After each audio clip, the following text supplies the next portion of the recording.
What I know is that people don't like change. They may say they like change, but when it comes down to it, we all like our comfort zone. We're comfortable the way we're used to doing it, and even if we see benefits to changing things, we kind of prefer sticking with our usual routine. Well, Office 2007 and Office 2010 is no different. In 2007, there was a lot of feedback that people didn't like all the changes, that they were having a hard time getting used to the ribbon, and we were kind of prepared for that. But they also said they needed things like their custom toolbars back. Well, so far the interface looks pretty much the same as it was in 2007. But I want you to take a closer look. Other than being able to just use the tabs and the ribbons and things like that, we also had another complaint, and that was that many people on the upper left of the screen saw this big round thing that had an Office icon on it. It's actually called the MOB, or the Microsoft Office button. What I found really interesting as I trained people is that most people didn't know it was actually a button. They thought it was just an icon, something pretty, some eye candy, if you will, as part of the interface. And so when people would say, well, I love 2007, but geez, I can't even figure out how to do something simple like save or print. And I would always kind of wrinkle up my brow and go, how can they not know how to print? It's where it's always been. It's just a button instead of saying file. Well, guess what? I understand it now that I know that many people didn't realize that was a button. And I don't want to say we're regressing, but if you take a look at 2010, you will see there's no Office button. We've gone back to File, in this case a File tab. So yes, Microsoft does listen, and they know that we need to do certain things that make it intuitive. And obviously the MOB button was not intuitive. But I don't want you to call this File menu. I guess you could refer to it as the File tab, but more importantly, when you click on it, what it does is it exposes an entire set of information known as the backstage view. A while ago, actually a long time ago, Microsoft developers and designers realized that a change was needed. Through the brainstorming and process mapping and everything else that goes on that we never get to see, they realized that a majority of things people did were considered inactivities, things that they did inside of a document or inside of a file, like adding content or formatting text. They also realized that most of these inactivities were not best represented by text-based dialog boxes and drop-down lists, but instead by visual representations like galleries and actually seeing the effects of choice on the screen before we made the choice. That's what we saw in 2007. That's the general basis of the Fluent interface. But it didn't take into account the other things, which are sometimes known as out activities. These are much harder to visualize, but we still have to have easy, intuitive access to them. These are activities like saving, printing, protecting, and sharing a file. So without going into too much detail, that's why Office 2010 now has the File tab and displays the Backstage view. The Backstage view is where we get to see all of these little out activities in one single, simple-to-access place where options aren't hidden behind layer after layer of menus and toolbars. Naturally, we get to see some things we'd expect, like save and save as, open and close. We're not going to take time to think about those, of course, because we already know about those. What I want to focus on right now is the default view that opens when you show the Backstage view with the document open, and that's something called the Info panel. This is really a treasure of information, all with one click. By opening the Backstage, we get to find out all kinds of things. First of all, we can see the title of our document and the full path for that document as well. Then we get into some different categories. For example, I can talk about the compatibility mode. Right now this document is in the older file format, so we can see that some of the newer features might be disabled. We can also explore settings for things like permissions and security. For example, who can open, copy, or change the file. What we see for each of these categories in the Backstage is a brief description and also some specifics about the current file. To the left, we can also see either a button or a drop-down. For example, convert is the only thing you can do, so it's a button. But for this one, what we see is a drop-down that gives us some options, things that we can do that have to do with the security. For example, we can modify the settings for marking it as final, restricting editing permissions, and even applying a digital signature.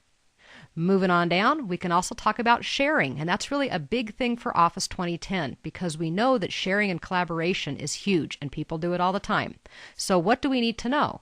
Well, again, without even accessing anything else, we can see that there are some things we need to be aware of. Document properties, author's name, and related dates are located in this document, and we might want to remove them.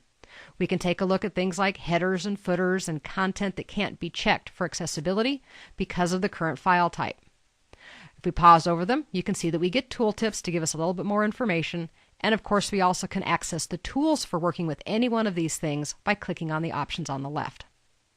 Lastly, we also have versions. Versions have kind of been revised and updated for this version of Office, so there are some things to see there as well. But I also want you to pay attention to the fact that there's information on the far right of this screen as well. This is where we get into all of our document properties. In prior versions, we had to dig down into 2 or 3 different places to see all of this information, but now it's all exposed right here. We can take a look at the basic things, like the size of the file, how many pages it is, how much editing time we've had. We can look at all kinds of dates, such as when it was modified, created, and last printed. We can also talk about people, because another one of the priorities for Office 2010 is not only the sharing of documents, but also sharing them with others, knowing who's working on things, who modified it last, and those types of things. Here you can see that I am the original author, but when it talks about who last modified it, it says Total Office 2010, because that's the profile I'm currently logged in this computer. And that becomes important because of the last item that we have in Properties. There's something called Open the File Location to find if there are any related documents. Office 2010 assumes that you're going to keep related documents in the same folder, so it gives me a link that allows me to open that location directly from within the document. So for example, if I had a contract for training and some course descriptions and maybe some other types of things, a statement of work, those types of activities and documents, I could open them all right from within one document. So we get to see all of that detailed information about a file by simply opening the Backstage view. By the way, if you don't have any files open in Word, when you display the Backstage, it defaults to the Recent option, since there's actually no information to show about a file that you don't have open. Now, I know that all of this may seem a little unimportant. You say, okay, I get it, but why would I care about this?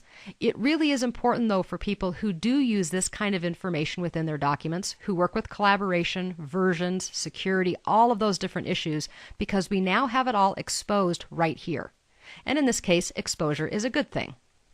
It's not even really about any new features per se, it's about exposing things that have always been there, but most people simply didn't know that they were there, or they couldn't access them because they had to go through too many clicks to do so. So this entire view at the Backstage is really a phenomenal thing, and I think you're going to love it once you get used to it. Another perfect example of an improvement like this is the print command. I'm going to go ahead and click that option and show you that they have finally revised the old print dialog box that has remained basically unchanged for years and years. They still have, of course, the same options. We have to know how many copies we want, what printer we want to use, but they've rearranged them so that they're easier, more accessible, and more intuitive. For example, the number one thing we often want to do is change the number of copies, so that's right at the top. The second thing is to select the printer, and we can do that very easily as well. In addition, we can get to printer properties by simply clicking on the link. What's even better, though, about this new revision is we have a lot of settings, again, exposed without having to go through several clicks. So I can see the opportunity to work with different types of pages. For example, printing all of the pages, printing a selection, printing a current page, or a custom range. I can also, of course, still print things like document properties and markup. I'm just going to press Escape to get out of this without making a choice. Down below that choice, we still have the text box where we can type in ranges or selections. For example, 1,3-5 would be printing page 1, 3, 4, and 5.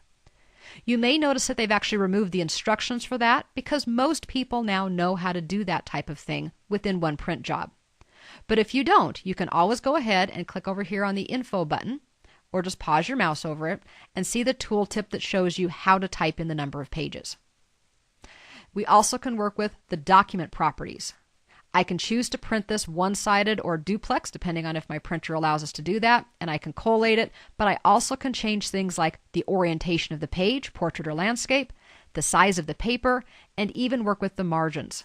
If I scroll all the way down to the bottom, I get to see that there is actually a page setup link as well. But what this particular print revision does in 2010 is it exposes to me all the things I usually want to do, not only just for the printer, but also how the printer works and how the page is set up so that I can carry out print activities by only having to come into one location. Another huge change, though, is that your print preview is now included as part of the print panel in the Backstage view. It's not a separate window or command anymore. We can see it here on the right side, and we also have controls at the bottom of the screen to move between pages. With this view enabled, we can use our zoom controls on the bottom right of the screen to zoom the preview just like we would normally zoom a regular page. In addition to the stuff we've already taken a look at, there are also some options that follow print, like sharing, help, options, and exit. I'm going to go ahead and just press my escape key to get out of the backstage view for a moment and remind you that when you first go in, you're going to see that info tab, and if that's not the information you need, you can select any one of these other options to continue with the activities that you want to do, generally categorized as out activities. Whether you want to use that new terminology or not, though, I think everybody can see that the backstage view is a real improvement over even what 2007 had to offer by exposing a lot of information we need and being able to use it simply and more quickly.